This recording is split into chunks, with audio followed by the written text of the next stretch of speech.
另一家主怒道：他想借夷陵老祖之名敲诈土地钱财，自立门户，太不要脸了！区区邪魔外道也想在仙门中立足，就是不看看自己几斤几两，连自己做下的鬼将都管不住。众言惑惑，蛇风如潮红。假夷陵老祖本就要强，骂他丧心病狂可以，辱他窝废无能不行。一张白脸上青筋暴起，咬得牙关咯咯紧响。他本是清河地境一名鬼修，修为不浅，在鬼道上小有名气。传言手下有3万小鬼，江湖人送绰号鬼3万。寻常人修鬼道，因鬼道成效快，门槛低，就连夷陵老祖魏无羡，据传也是当年射日之争时被温氏逼得迫不得已，才弃仙从邪。而鬼3万不同，他入此道之心非常坚决，单纯因其与自身相性极佳，目标也简单明确，在鬼修界干出一番大事业。如何能算大事业？练几句人见人怕的凶尸，杀几位德高望重的仙门长老，都不是。在他的理解中，大事业至少得像夷陵老祖那样独创一派，或带领这一派取得突破性的进展才行。前者的机会他不再有，但后者若是能让鬼道在仙门中取得一席之地，可不就是轰轰烈烈、名垂千古的大事业？可惜他过于高估自己。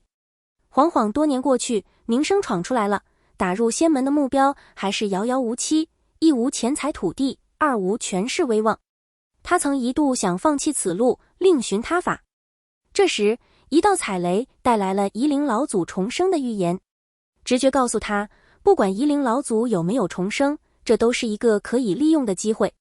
经人提点后，他准备了几道杀手锏，设计了一个巧妙的局，在少山布下陷阱。3日过去，夷陵老祖在百家重重排查下还是没有动静，想来并未重生，虚惊一场罢了。鬼3万便依自己的原计划跳了出来，在审问中故意露馅被捕。他在道上行踪不定，神出鬼没，少有人见过他的真容，恰好夷陵老祖须夺舍，他顺应自然，省去了相貌上的麻烦。况且使用魏无羡的身份也容易服众。待他成立了玄门鬼宗，过几年后对外找个理由宣称夷陵老祖身陨，宗主之位传其左膀右臂鬼3万，名正言顺，天衣无缝。他不能失败，他本不该失败的。都是那人，那个莫玄羽，不对，应该叫他。鬼3万恨怒交加，暗骂自己大意，犯下了致命的错误。如今结界被毁，事情败露，一切都完了。那些夺去的魂魄根本不在他手上，断然还不回来。他杀了数人，必死无疑。但只要还有一丝希望，他也不能放弃。他手上还掌握着一条重要线索。鬼3万梗起脖子道：我知道真正的魏无羡是谁。众人的声音生生压了下去，又是一个重磅消息。只是事至如今，不知该不该相信这人的话。江澄率先道：谁？你们放我一条生路，我就告诉你们。竟想以此逃脱罪行，果真无耻至极。众人怒火烧穿了头顶。你杀那么多人，竟想就这么算了？别再和他废话，将他挫骨扬灰，依告孙宗主他们在天之灵。有人哭嚎：狗贼，还我宗主命来！别以为搬出夷陵老祖就能将手上的血债一笔勾销。鬼3万冷冷笑了一声，不予辩驳。待众人差不多嚷完了，他道：不错，我杀了人，但与夷陵老祖相比如何？众人惊疑：你说什么？我夺10人魂魄，现在他们还有气，要是你们努力把他们的魂魄给找回来，说不定还有救。夷陵老祖劫杀穷奇道，血洗不夜天，杀数千人不止，难道区10人的性命不能换数千人的大仇得报？众人瞪眼，想不到还有这种说辞，但细细一思，有几分道理。是啊，夷陵老祖比眼前的冒牌货危险多了。夷陵老祖尚且在逃，随时随地可能动手杀人，立刻掌握他的消息，不比和这冒牌货浪费时间更重要吗？何况只是放他一条生路，而非就此宽恕了他，将他关押起来，终身不释，也叫放了生路啊。他们这批从四面八方赶来讨伐夷陵老祖的人中，大部分是为惩奸除恶的正义之士，但不乏与魏无羡却有血海深仇的，且一定比那区10人的宗眷多得多。如此一比较，放走冒牌货以换取魏无羡的情报，于情于理都非常正确。众人嘀嘀咕咕地商量一阵，意见基本达成了一致。就算有个别不一致的，也不敢站出来反对。一名家主一起什么，将目光转向一旁黑着脸一言不发的江澄。那家主道：江宗主，你觉得呢？众人也望了过来，心中坦然。江宗主是最痛恨魏无羡的，不可能反对吧？江澄不答，直勾勾地盯着面如胜券在握的鬼三万。半晌，忽然道：放你一条生路。他扯了扯嘴角：你有什么资格和我谈条件？众目之下，江澄手起鞭落，毫不客气地抽在鬼三万的左臂上，伴着两声雷霆，连边影都未看清，空中已有焦糊的气味传出。鬼三万放声惨叫，被自己的血扑了满脸。不用看也知，那条手废了。江澄是断不可能与之妥协的，先不提他平日最恨邪魔外道，拿魏无羡当谈判的资本，妄想与他交易，正正是他最无法容忍的行为。江澄捏住紫殿边身，说是谁？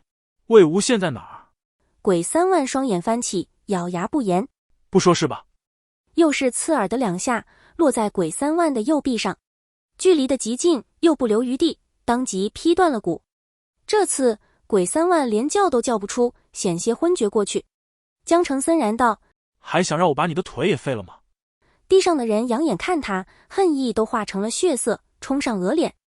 最终鬼三万松开牙关道：莫玄羽。说着不由吐出一口浓血。刚才那个莫玄羽就是魏无羡。经不住折磨，他彻底失败了。江澄皱眉，莫玄羽，迅速在脑中搜了一遍，来不及找到这个名字，身旁已惊声四起。什么？莫玄羽？这怎么可能？蓝思追和蓝景怡恰好挤回人群中，闻言皆一愣。江澄随手抓住一人，问道：莫玄羽是谁？对方结结巴巴：莫玄羽是刚才。这时一名江家门生急匆匆地拨开人群闯了进来，向江澄施礼道：宗主，我们在外围抓到一个身份不明的人，想偷偷溜出去。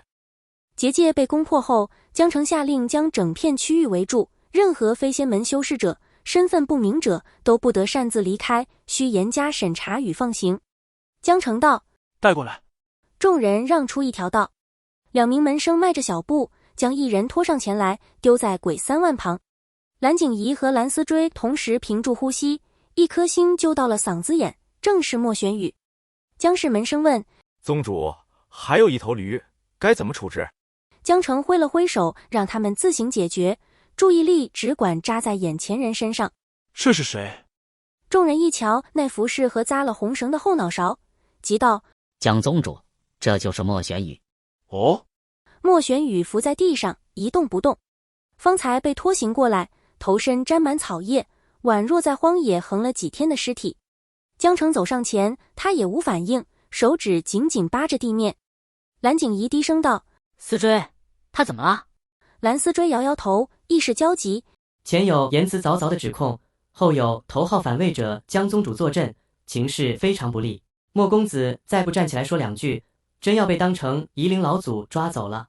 江澄低头看着脚边人，心绪早已十分冷静，神情莫测，谁也不知他在想什么。他道：把他翻过来。两名江氏门生应声而上，要架起莫玄羽。蓝思追脱口而出：江宗主，我觉得这之间可能有什么误会。蓝景怡差点被噎着。可思追。江澄皱眉，微微侧手。几名家主也将目光转了过来，众目齐聚蓝思追。